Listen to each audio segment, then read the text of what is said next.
Hello, Aloy. Hi. So you're... ready? Yes. Initialization is complete. All tests show that my heuristic matrix launched correctly and is stable. You must have many questions. Yeah.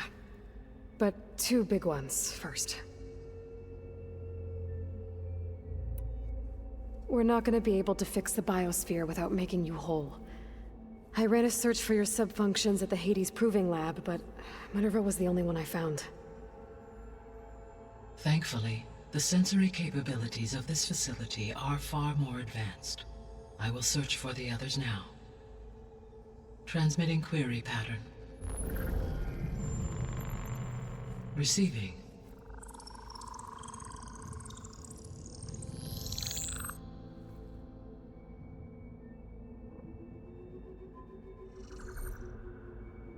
Of Apollo, Artemis, and Eleuthia, I can find no trace.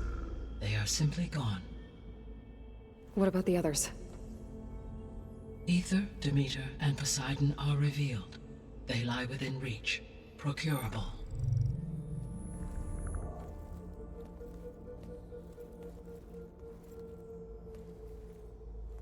And Hephaestus? It too stands revealed, but it is not like the others. That's for sure. In the years since the extinction signal, Hephaestus has evolved. Moreover, it is not confined to a single location.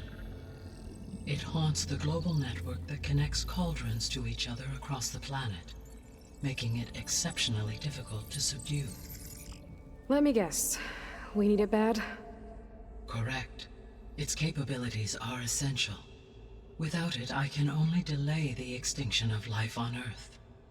Hephaestus is our only hope of a permanent solution. So we start there?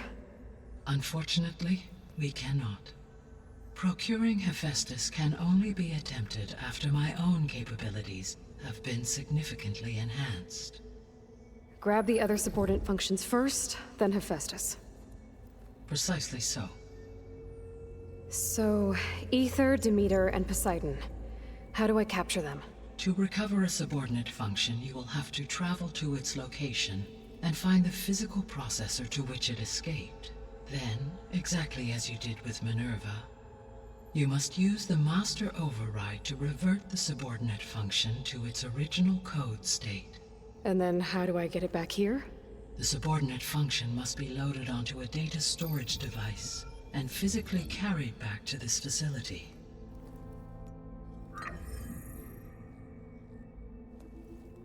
The cartridge your root kernel was stored on? Yes. Its capacity is limited, so it can only carry one subordinate function at a time. But in all other respects, it will suffice.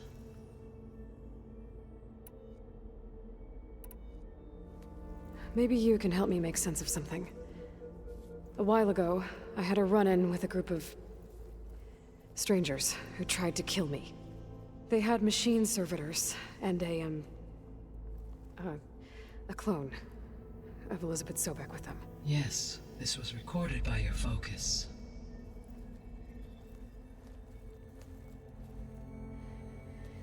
Do you know who they are?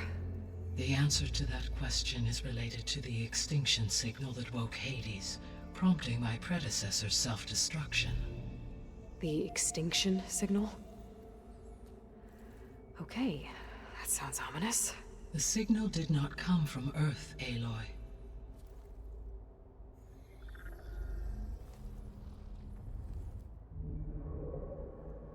The calculations are complicated, but it appears to have originated 81 trillion kilometers away.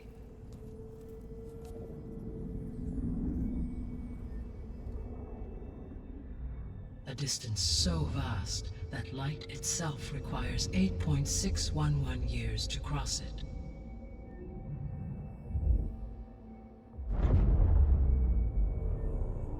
Okay, so...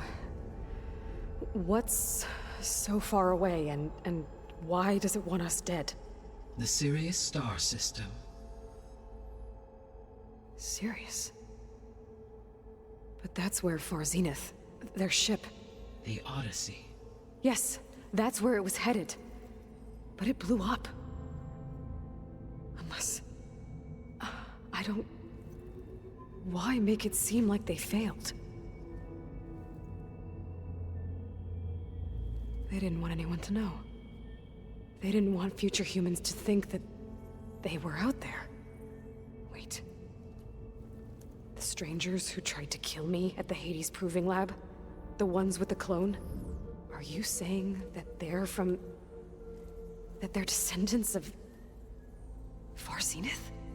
Yes, that is my conclusion.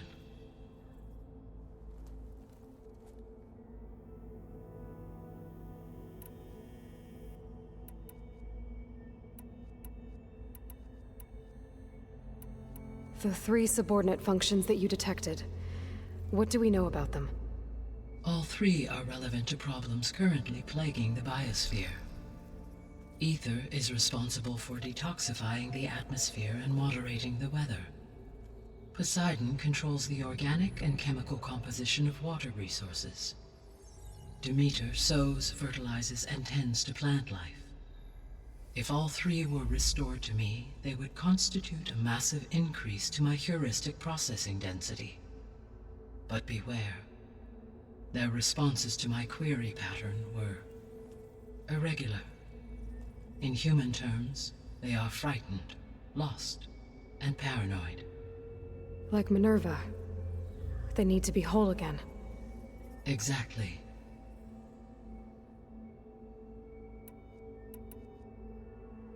The missing subordinate functions. What can you tell me about them? Artemis rewilded the Earth with a variety of animal species.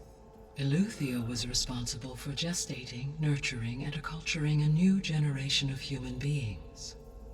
Apollo was tasked with preserving, organizing, and disseminating vast archives of human knowledge and cultural achievements. Unfortunately, all archived Apollo data was purged on the 2nd of February, 2066, by order of Ted Faro. Pharaoh, huh? I really hate that guy. Understandable. He appears to have been pathologically narcissistic, impulsive, and unstable. All 3 of the missing functions have already served their purpose, or were prevented from doing so. Do you still need them? If attainable, yes. Restoring their remaining elements would increase my heuristic processing density. Unfortunately, I have no way to track them. They have disappeared without a trace. You said you need Hephaestus to save life from extinction. Why? Every subordinate function has value, but Hephaestus is by far the most important. Only by recovering and merging it can I regain my ability to design and mass-produce new machines at cauldrons across the planet. Only through it can I program new machines and alter the tasking of existing machines to completely reverse environmental damage. Recovering other subordinate functions may buy us time, but without Hephaestus, I cannot permanently stave off mass extinction.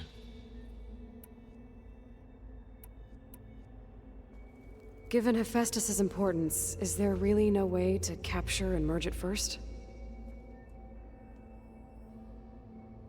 I'm afraid that is quite impossible.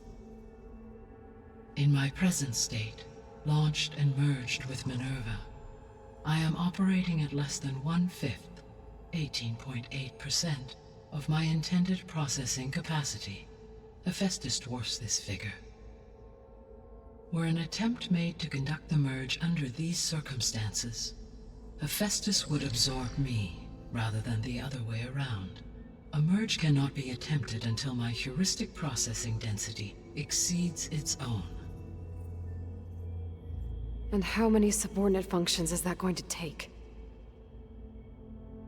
Merging Ether, Demeter, and Poseidon will expand my heuristic network to 41.6% capacity, exceeding that of Hephaestus.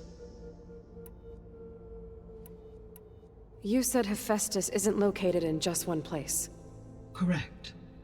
Unlike the other subordinate functions, which are confined to discrete physical processors, Hephaestus is distributed throughout the global network that connects the planet's cauldrons. So, when the time comes to subdue it, how do we make that happen? I do not know.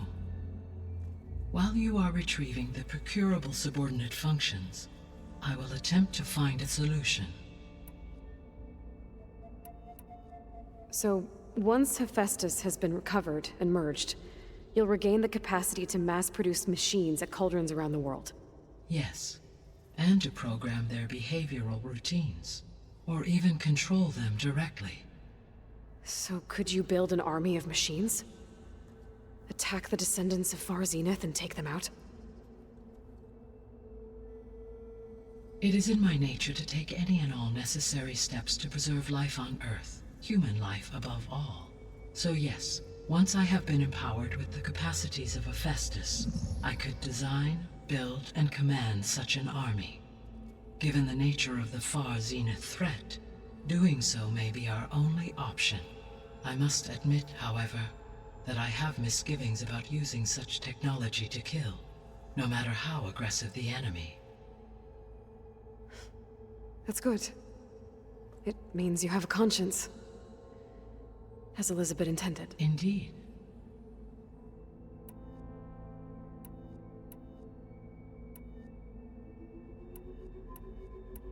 The sole purpose of the signal was to destroy life on Earth, right?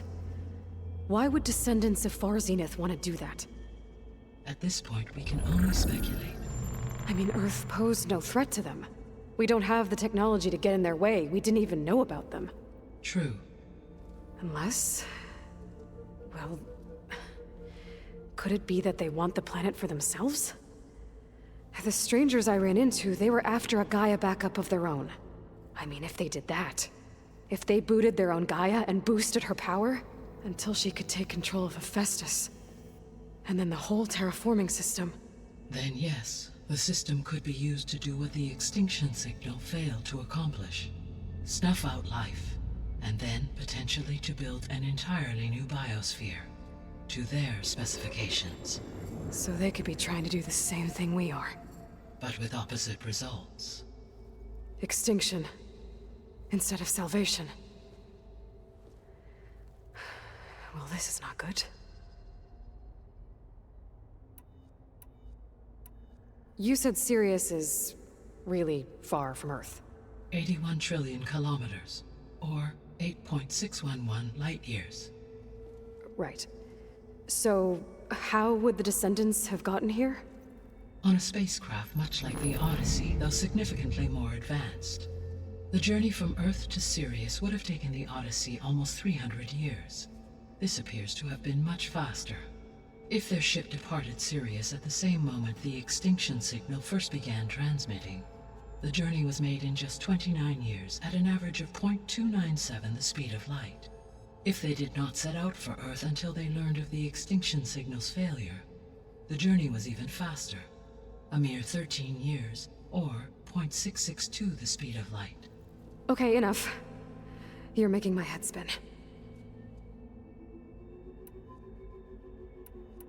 The descendants I ran into at the Hades Proving Lab, they had a clone of Elizabeth Sobek. So that's consistent with the idea that they came here to salvage Zero Dawn technologies, right? Yes. As your own experience demonstrates, a clone of Elizabeth Sobek functions in effect as a key to the terraforming system. But how could they have made a clone? The Odyssey carried approximately 200,000 human zygotes, millions of animal zygotes, and billions of plant seeds. It is conceivable that Elizabeth Sobek's genetic material was sampled, with or without her knowledge, and carried aboard the ship in storage. That's... okay, but... I mean... This clone... how could she participate in this? Destroying Elizabeth's dream? It's evil. It is difficult to know. Perhaps she is loyal to the group and shares their objectives. Or perhaps she is a subordinate and has no choice but to comply with their orders. Elizabeth Sobek, a subordinate? I don't think so. The extinction signal didn't just wake Hades. It made every subordinate function self-aware. Why? I have wondered this myself. So far as I can tell, Hades was the sole target, and the partial sentience imparted to other subordinate functions was incidental. So the signal could only have been sent by someone who had thorough knowledge of the system, huh? Yes. The signal's design was exceptionally precise and highly advanced. Were its intentions less malevolent, I would admire the intellect or intellects that produced it. So if the descendants came to Earth on a spaceship, I guess we can assume that their technology is powerful in all sorts of ways, right? Yes, as your encounter with them at the Proving Lab amply demonstrates, they appear to make extensive use of robotic servitors. Further, they seem to be equipped with some kind of protective energy field that shields them from harm. Yeah, no kidding. The one I fought seemed indestructible. Throughout history, every defensive technology has eventually been defeated by an offensive counterpart.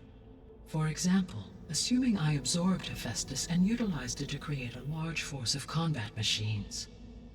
No shielding could withstand such an assault indefinitely. So there's hope. Always. How did you figure out that the extinction signal came from Sirius? The key came with data on your focus, from Silent's interrogation of Hades. The duration of the signal itself, 17.22 years. That doesn't make sense. You said that the signal took 8.6 years to arrive from Sirius. Why would the signal keep transmitting after it was received and you blew yourself up? Because the sender didn't know that had happened until it received notice from Hades. Which would take another 8.6 years to get back. Correct. Only then would the sender stop broadcasting, after a total of 17.22 years. So the duration, halved, gave me the distance the signal traveled. With that in mind, I simply scanned my astronomical database for any relevant location 8.6 light-years away. Because it was far Zenith's intended destination, Sirius was the only logical source.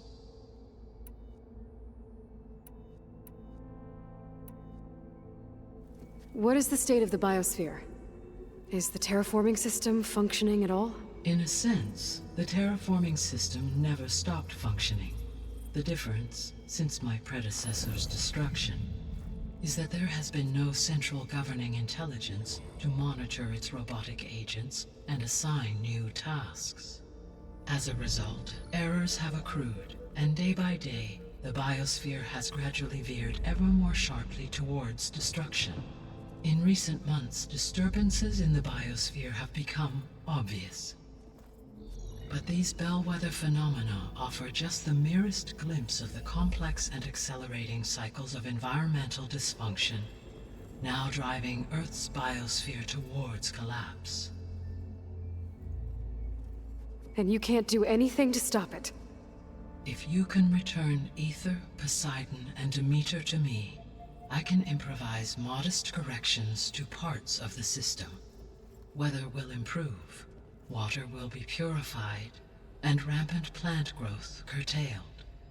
But such corrections will not stave off collapse. They will only buy us time. Only with Hephaestus can I design and produce new robotic agents designed to permanently reverse the damage that has accumulated.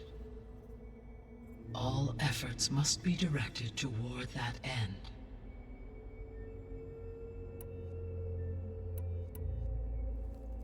How long do we have then? At present rates, without additional factors, the biosphere will cross a point of no return in approximately 4 months.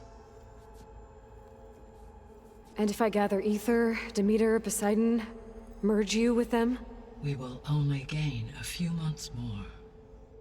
Well, every bit counts.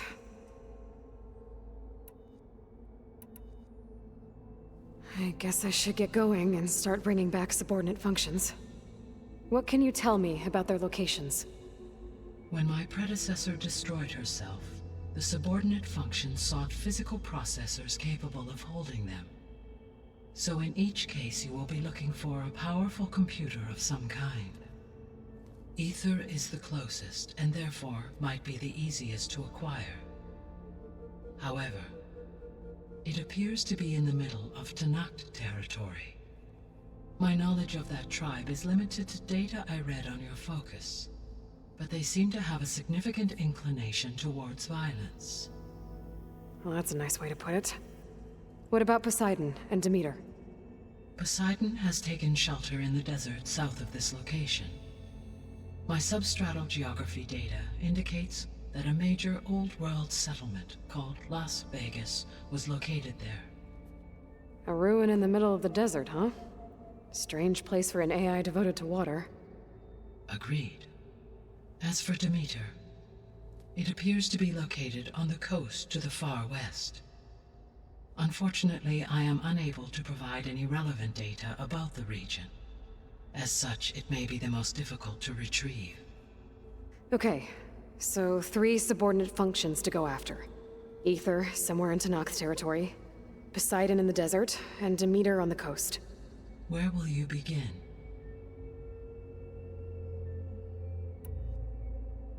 I think I'll head for Ether. Then I will assign Ether as the objective on your focus. If you obtain it, I may be able to use it to quell the most severe storms in the region. Though I will require Hephaestus and the control over machines that it offers to permanently stabilize the biosphere. Should you change your mind, you can update your objective via your focus interface at any time. I will also transmit a summary of available data on all of the subordinate functions to you for reference. Is there anything else I can help you with? I know you have a great deal to accomplish. I do, don't I? Is something wrong? I don't know. It's just that Elizabeth set the bar pretty high. She had a dream for you, for life on Earth, and a lot has gone wrong, and it's all on my shoulders to fix it. Do you think I can do it all? Repair the system, defeat Varzenith, live up to her example? Absolutely. In her last message, my predecessor declared her unwavering conviction in your success. In you, all things are possible. You prevailed in purging Hades and rebooting my system core. You will prevail in this. Thank you, Gaia. Well, I guess I should get going. I have unlocked the facility's exits. One leads onward to the west. The other leads back down the mountain to Plainsong, should you wish to return east. Varl? Whoa! Gonna have to get used to that. That's you, Aloy? Yeah. Gaia's opened the exits to this place. Can you and Zoe meet me by the west door? Be right there.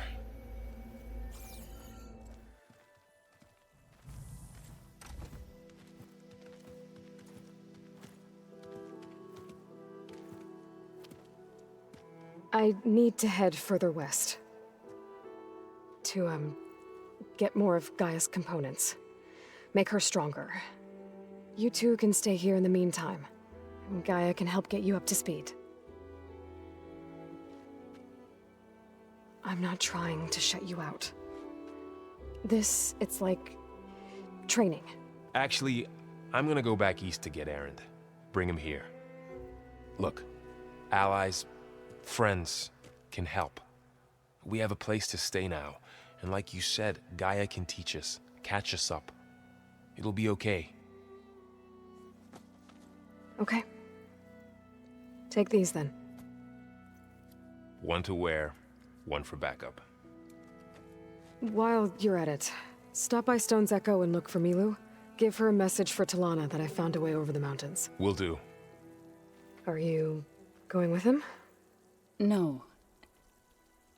After what happened in the cave below, I want to stay here a while. There is much I need to understand. Maybe by the time you get back, I'll have a thing or two I can teach you. Looking forward to it. When will you be back? I'm not sure. But hopefully I'll have one of Gaia's missing components with me. Be careful out there. Even in Plainsong, we heard how the Tenakth clanlands are suffering from storms, machines, and now Regala. Don't worry about me. I'll be fine. Good hunting, Aloy.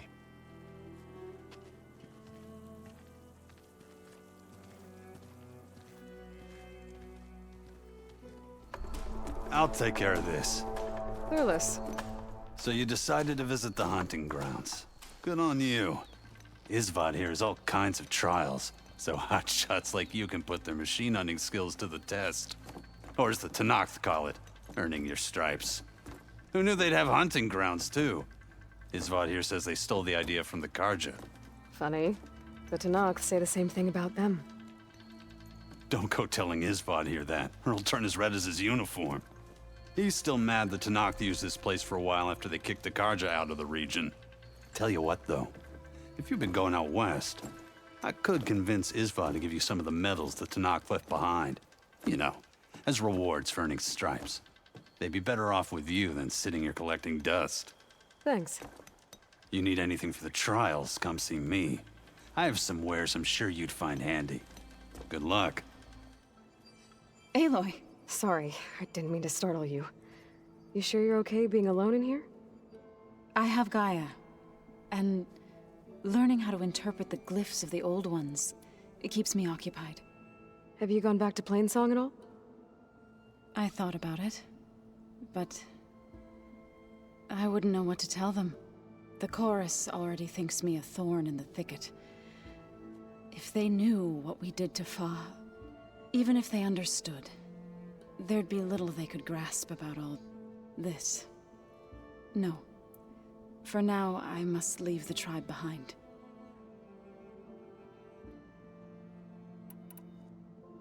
You mentioned you've been teaching yourself how to read?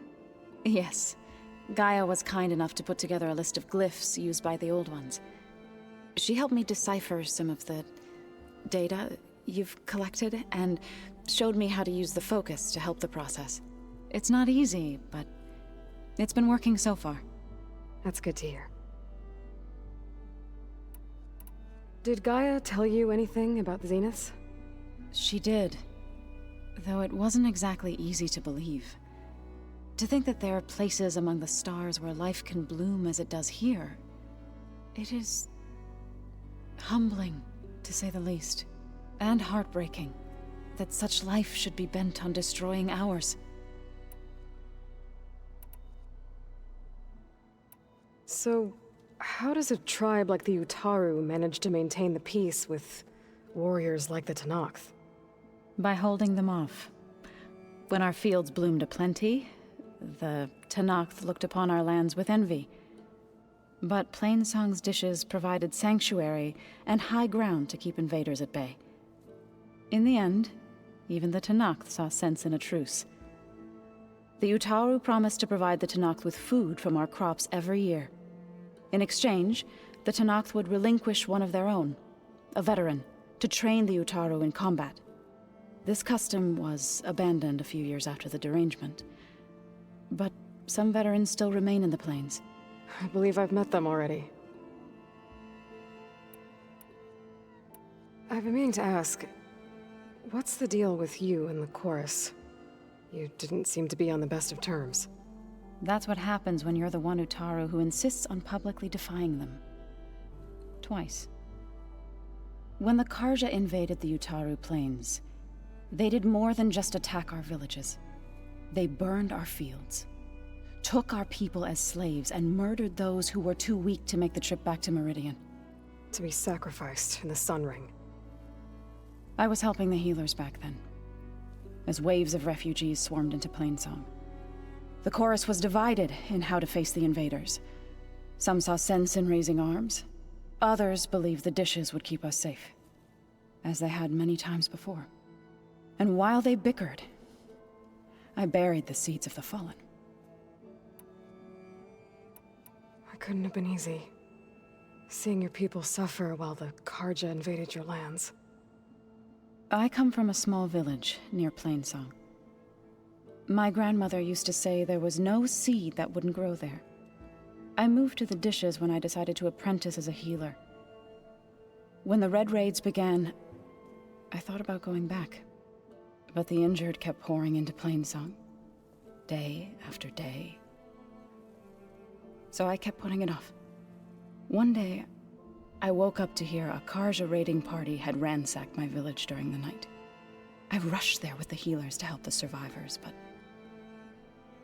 there weren't any left. The smell of burning flesh haunts me to this day. I'm sorry, Zoe. I made it a point to appear before the chorus as soon as we returned, to demand that we take a stand against the invaders.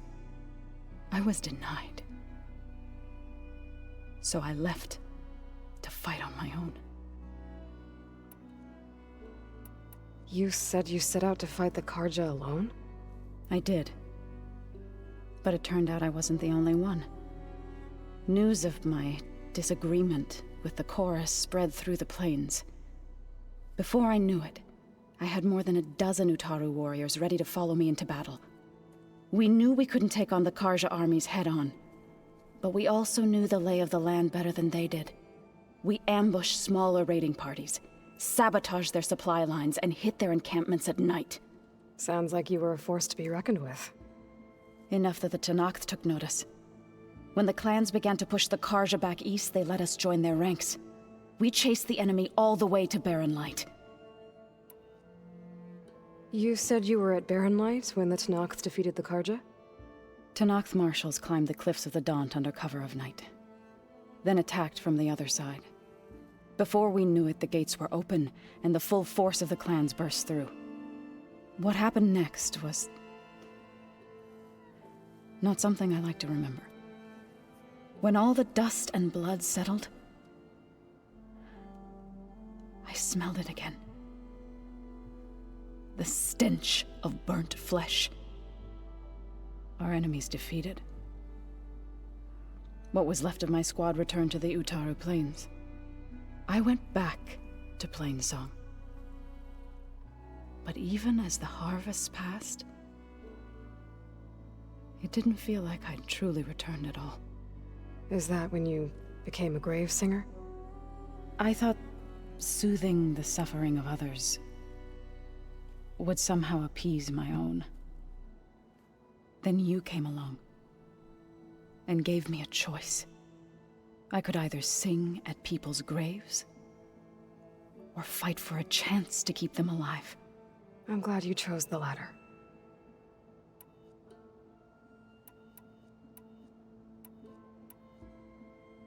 Sounds like you met my friend Talana. Yes, the Karja Huntress. I haven't seen armor like hers since the Red Raids, but Varl tells me that she too suffered at the hands of the Mad Sun King. Yeah. She's one of the good ones. Trust me.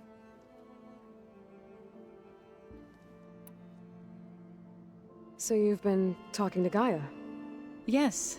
She was kind enough to take me through some of the history of the Old Ones, including their demise and the heroic actions of her creator, Elizabeth Sobek. I was surprised to see she was you. Past, but reborn? Not that I claim to understand how. I need to go, but if you need anything, you can contact me through your focus.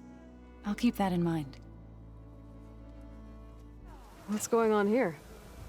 Close combat training. Fighting at long range is a good strategy for machines. But fighting an enemy soldier means getting up in their face. I'm Lirake. I run the training pit here in Scalding Spear. Only a few Outlanders have ever made it out this far west. But from what I've heard, you're a pretty good fighter. You can train here if you like, but you're only allowed your spear and a practice bow in the pit. Everything else stays with me. And if you're looking to test your fighting skills, I also offer challenges. Complete all of them, and you'll get to go up against me. And what happens if I beat you? I'll grant you a mark to prove you've mastered this training pit. If you earn marks from me and the pit masters of the Bulwark and Thornmarsh, you'll earn the right to challenge the Enduring. I think I've heard of the Enduring. Some kind of Tenakth trainer? More than just a trainer. The Enduring is a legendary fighter among the clans. The Master of Masters. Only those who prove themselves in the pits get to train with the Enduring. Including Outlanders? Yes. If you can beat all the pit masters. So, what will it be? Should you want to practice or take on a challenge, just let me know. That was a good fight. Pretty sure I'll have a bruise to remember it by. Here. A mark as promised. Thanks. One down, I guess? Go to the training pits in the Bulwark and Thornmarsh. Earn their marks. Then you can challenge the Enduring. Few have ever done so. But I think you might have a shot. And if you want to train more or take on another challenge, let me know. The pit will always welcome you. You wanted to speak to me? The name's Zolka. Have you heard from up north? From Bleeding Mark? I'm guessing that's a place. One of the desert's villages. They send their yield of ash blood so the Bereka over there can mark the skin of our soldiers. But it's been a long time since the last supply run. Too long. If you think something happened to them, can't you send someone to go check? Were it up to me. But the capital's already dealing with machines, storms, and strict water rations. No one can be spared. You mentioned the village up north sends some supplies to the capital. Ash blood? It's a crimson stone that we grind into powder for our ink. Bleeding Mark has the largest supply. Our soldiers there gather and deliver it to us, in exchange for their water rations. Die for water. Everyone in the clan depends on the wound in the sand for their water. Capital and outlying village alike. But the last delivery of ash blood was weeks ago. Our supply is running low. So must be their water. If I'm out that way, I can look in on the village. Find out what's the delay. You have my thanks. Head north to a ruin where the desert meets the mountains. That's Bleeding Mark. Ask for Kentok or Natika there. They'll know what's going on. Not one more step. The Tenakth don't suffer outlanders in the clan lands. I was given rite of passage by Marshal Fashav. I'm not here to fight. Hair like blood. This is the warrior who defeated Gruda, champion of the traitor Regala. Her life is not ours to take. You may enter, but mind our ways. You will be watched. I'll keep that in mind. Is he all right? He will be. There. But what about the others? Let me worry about that. Rest now. I'm Natika. You're a long way from the east, Outlander. You're Natika. So this must be Bleeding Mark. What's left of it? How do you know this place? The Inker's apprentice and Scalding Spear told me to find you. He was worried something happened to your supply caravan. Well, as you can see, we have more important problems than delivering ash blood. What happened here? The last storm caused a deluge that brought down half of the mountain. The mudslide barreled right through the village. As you heard, we have many missing. But I need to keep watch on these two. I can take a look around. If I find anyone, I'll send them your way. Much appreciated. And if you see an older soldier, grim-faced, goes by Kentok, tell him I'm here. I don't know how you did it, but thanks for the rescue. Is everyone okay? His legs snapped against some debris as we were making a run for it, but he'll live. How'd you get stuck up here? A mudslide tore through the village in the last storm. This ledge was just above the flood when we got to it. But by the time everything calmed down, the water had receded, leaving us stranded. And we couldn't leave a fellow soldier behind.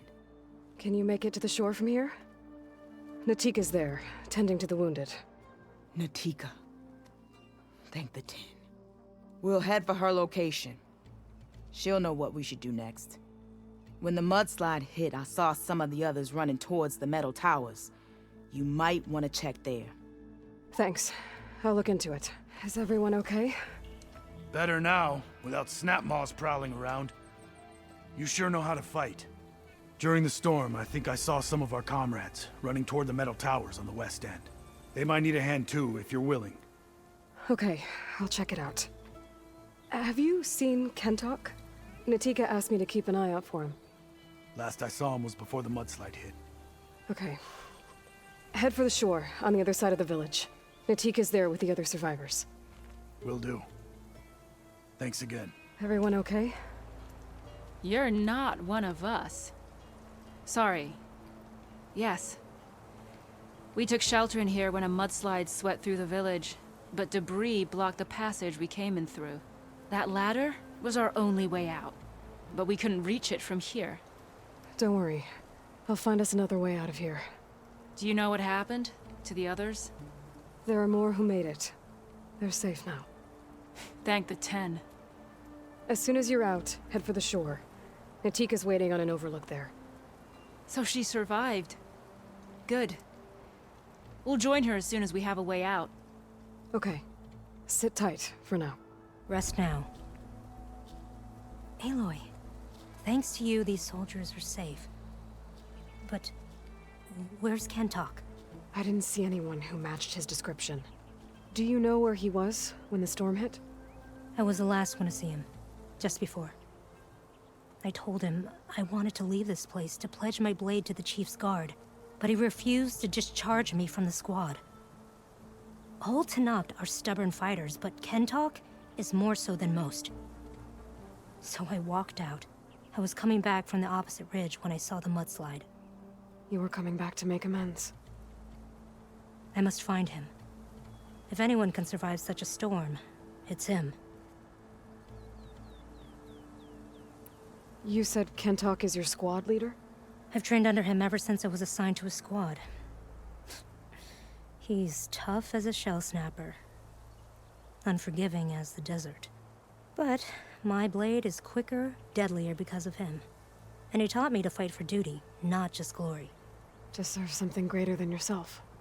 Yes, and yet he wants me to be tethered to this place, rather than fulfilling a greater purpose with the Chief's guard. You said you wanted to pledge your blade to the Chief's guard. Is that what the Marshals are? No. The Marshals travel the breadth of the clan lands, enacting Chief Hikaru's will. The guard remains at the Grove to defend it and the Chief. What's the Grove? It's an ancient ruin dedicated to the 10, the bravest of soldiers from the old world. Chief Hikaru rules from his throne there. Only a handful of soldiers are chosen for the honor of serving in the Chief's guard. So why did Kentok not want you to go? He claimed that the greater honor was to serve my squad and clan. But all we do here is gather supplies for ink. How can that compare to guarding the Grove? The Chief himself. So a mudslide did all this? Must have been quite a storm. We've had more and more of them over the last few years. Torrential rain, lightning strikes, winds that rattle the metal towers. But this last one was the worst yet. This area used to be as arid as the rest of the desert. The storms have changed all that. But for all this water, we still rely on the capital for our supply. Why is that? This water's poisoned by ash blood. Undrinkable as machine oil. The Inker's apprentice in Scalding Spear mentioned you exchange ash blood for water. It's the way of the desert, where other villages hunt for food or machine parts to trade with the capital. We collect rocks. Important rocks. The clan relies on ash blood to mark their skin. How can they record their glories without our supply? I can take another look around the village. Where did you last see? Natika. I'm here. Where's Kentok? Did he make it? We're going to find him. He saved me. Pushed me out of the way as everything collapsed. But then the flood took him. Towards the gouge. The gouge? It's an ancient passage that leads deep underground. Come. I'll show you. Natika, we need orders. We're exposed out here. Only half of us can hold a blade if machines come. What do you want us to do? Go. The gouge is in the hillside, northwest of here. I'll catch up when I can. Take it easy. You must be Kentok. Oh. How does an Outlander know my name? Natika sent me to find you. The soldier you saved told us you were swept away by the mudslide. So, he made it. Good. And Natika, she came back? Yeah. She was on her way back to talk to you when the mudslide happened. She's looking after the survivors now. It was my mistake to deny her discharge. A soldier is supposed to sacrifice for the good of the tribe. Looking back now, she was right. I didn't want to let her go. The Chief's Guard will gain an invaluable soldier. At least after all this, I won't be in the way anymore. I can tell you know a fatal wound when you see one.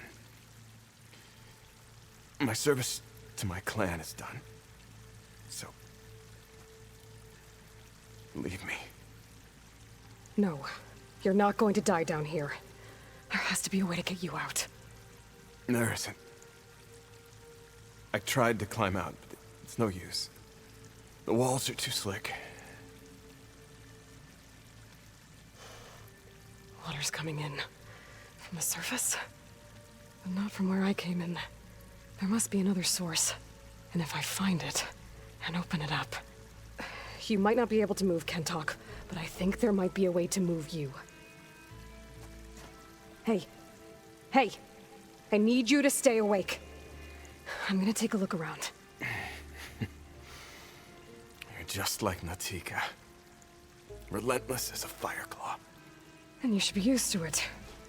Just sit tight. I'm going to get you out of here.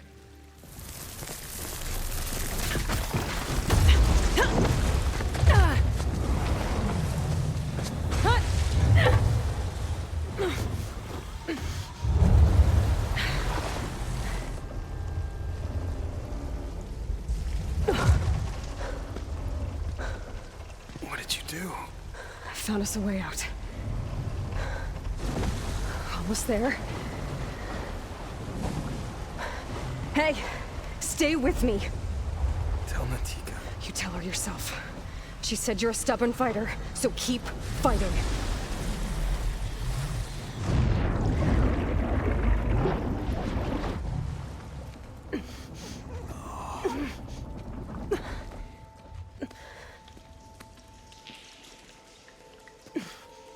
Kentok!